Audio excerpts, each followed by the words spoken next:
आमिर लियाकत साहब ने मेरे इंटरव्यू का एक क्लिप जो कि मैं दानिया शाह का कर रहा था अपने इंस्टा और एफबी के ऑफिशियल अकाउंट्स पर भी शेयर किया था। दानिया शाह से मैंने बारहा पूछा इंटरव्यू के दौरान भी और इंटरव्यू के बाद भी कि क्या आप किसी सूरत भी आमिर लियाकत साहब के पास दोबारा जाना चाहेंगी, तो उन्होंने कहा था कि मैं किसी सूरत आमिर लियाकत साहब के पास वापस नहीं जाना चाहूँगी।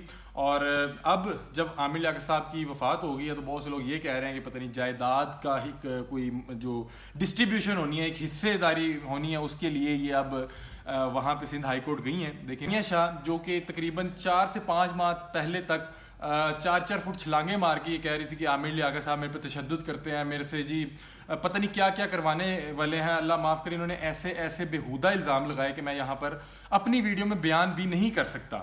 इस कदर बेहुदा इन लोगों ने इल्ज़ाम तब लगाए थे। आमिर लियाकत साहब की बेटी हैं, उन्होंने फैसला किया है कि मैं इनके खिलाफ कार्रवाई करवाऊंगी। FIA साइबर क्राइम में उन्होंने दानिया शाह के खिलाफ दरख्वास्त दी है। आमिर लियाकत साहब ने बहरहाल इनके खिलाफ कोई भी कार्रवाई करने से इनकार कर दिया था। दानिया शाह अगर आप कैमरे में देखें तो आपको ऐसे लगेगा कि 20-22 साल 25 साल कोई खतून है, लेकिन जब मैंने रियल में देखा तो मेरा ख्याल है 14 से 15 साल की एक छोटी सी बच्ची लगी। और मैंने उनकी वालदा से पूछा कि आपने अपनी 14-15 साल की एक बच्ची की शादी 50 साल बुजुर्ग से किस तरह से कर दी। तो मुझे उन्होंने कहा कि जी आमिर लियाकत साहब पहली बार हमारे घर आए और उन्होंने क्या कहते हैं कस्में वादे उठाए, अहादीसें सुनाई, तो हमने उनको ना अल्लाह के नाम पे अपनी बेटी दे दी। तो मैंने उनसे सवाल किया कि क्या अगर कोई 15 से 20 साल का लड़का आके कस्में वादे उठाता, अहादीसें सुनाता, तो क्या उसको भी आप अपनी बेटी का रिश्ता दे देते? जिस पर वो लाजवाब नजर आई। तो बहरहाल ये मामला था कि 4 से 5 माह पहले तक जो लोग आमिर लियाकत साहब से जान छुड़वाना चाह रहे थे, आमिर लियाकत साहब की वफ़ात के बाद उनके रिश्तेदार बने हुए हैं और बता रहे हैं कि जी हमारे उनके साथ मामला बेहतर हो गए थे। उसके बाद मेरी जो लास्ट कन्वर्सेशन आमिर लियाकत साहब से हुई उनकी वफ़ात से मेरा ख्याल है कि 8 से 10 दिन पहले, वो ये थी कि अस्सलाम वालेकुम नाज़रीन, मैं हूं आपका मेज़बान अली हमज़ा और आप देख रहे हैं मेरा यूट्यूब चैनल। नाज़रीन, आज जिस टॉपिक पे बात करने वाले हैं वो है दानिया शाह। आज बात करेंगे दानिया शाह की, जो कि आमिर लियाकत साहब की तीसरी अहलिया हैं। अभी हाल ही में सिंध हाई कोर्ट गई हैं और उन्होंने दरख्वास्त जमा करवाई है कि मेरे हस्बैंड की कब्र कुशाई करवाई जाए और उनका पोस्टमार्टम करवाया जाए। ये वही दानिया शाह हैं जिसकी वजह से आमिर लियाकत साहब वफ़ात से कबल बहुत ज़्यादा परेशान थे, डिप्रेशन में थे।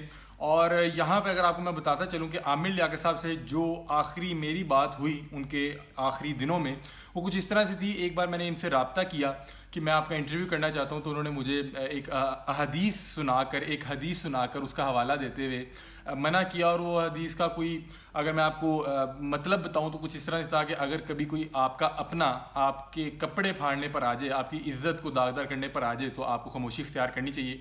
इस हदीस के साथ उन्होंने मुझे मना किया और कहा कि इंशाअल्लाह ताला मैं आपसे फिर किसी वक्त किसी और टॉपिक पे बात करूंगा, लेकिन अभी मैं इस टॉपिक पे बात नहीं करना चाहता, मैं इस पे खामोशी इख्तियार करना चाहता हूँ।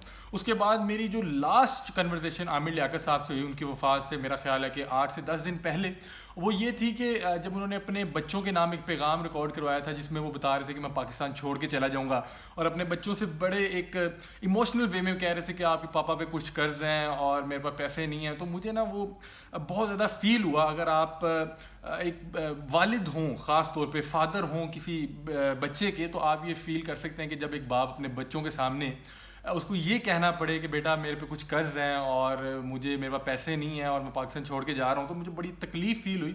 और मैंने यही मैसेज किया कि आमिर भाई, I can feel your pain, Allah आपके लिए आसानियाँ पैदा फरमाया। और उन्होंने मुझे कहा कि मेरे लिए दुआ कीजिएगा। ये मेरी आमिर लियाकत साहब से लास्ट टाइम बातचीत हुई। और आपको एक और बात से आगाह करता चलूँ कि आमिर लियाकत साहब ने मेरे इंटरव्यू का एक क्लिप जो कि मैं दानिया शाह का कर रहा था अपने इंस्टा और FB के ऑफिशियल अकाउंट्स पर भी शेयर किया था। दानिया शाह के सिंध हाई कोर्ट में जाने के बाद जो आमिर लियाकत साहब की बेटी हैं दुआ आमिर, उन्होंने भी फैसला किया कि दानिया शाह जो आमिर लियाकत की तीसरी बीवी हैं उनके खिलाफ वो कार्रवाई करेंगी। और वो FIA साइबर क्राइम गई हैं, क्योंकि बहुत से लोग जानते होंगे कि दानिया शाह की तरफ से आमिर लियाकत साहब की नाजेबा वीडियोस जो हैं, जो प्राइवेट एक लम्हात की थी, एक मियाँ बीवी के आपसी रिश्ते की जो एक बेडरूम की वीडियो थी, जिस तरह से वायरल की गई और जिस तरह से उनको मेंटली टॉर्चर किया गया और वफात से पहले जिस कदर वो डिप्रेशन का शिकार थे, वो तो आप लोग बखूबी जानते हैं। वो जिस तरह से अपने सोशल प्लेटफॉर्म पर आकर बातचीत किया करते थे। तो अब ये सिलसिला है कि दानिया शाह जो कि तकरीबन 4 से 5 माह पहले तक 4-4 फुट छलांगे मार के ये कह रही थी कि आमिर लियाकत साहब मेरे पे तशद्दुद करते हैं, मेरे से जी पता नहीं क्या क्या करवाने वाले हैं, अल्लाह माफ़ करे। इन्होंने ऐसे ऐसे बेहुदा इल्ज़ाम लगाए कि मैं यहाँ पर अपनी वीडियो में बयान भी नहीं कर सकता। इस कदर बेहुदा इन लोगों ने इल्ज़ाम तब लगाए थे। दानिया शाह से जब मैं इंटरव्यू करने गया, आप स्क्रीन पे मनाज़िर देख रहे होंगे, दानिया शाह अगर आप कैमरे में देखें तो आपको ऐसे लगेगा कि 20-22 साल 25 साल कोई खतून है, लेकिन जब मैंने रियल में देखा तो मेरा ख्याल है 14 से 15 साल की एक छोटी सी बच्ची लगी।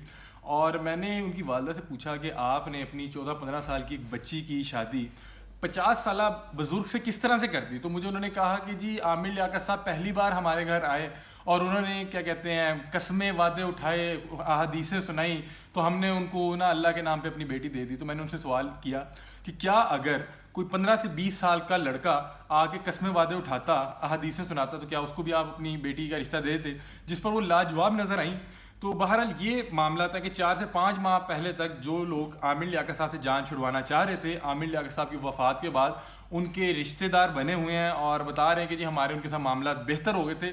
बहरहाल एक बात से आपको आगाह करता चलूँ, दानिया शाह से मैंने बारहा पूछा इंटरव्यू के दौरान भी और इंटरव्यू के बाद भी कि क्या आप किसी सूरत भी आमिर लियाकत साहब के पास दोबारा जाना चाहेंगी। तो उन्होंने कहा था कि मैं किसी सूरत आमिर लियाकत साहब के पास वापस नहीं जाना चाहूँगी।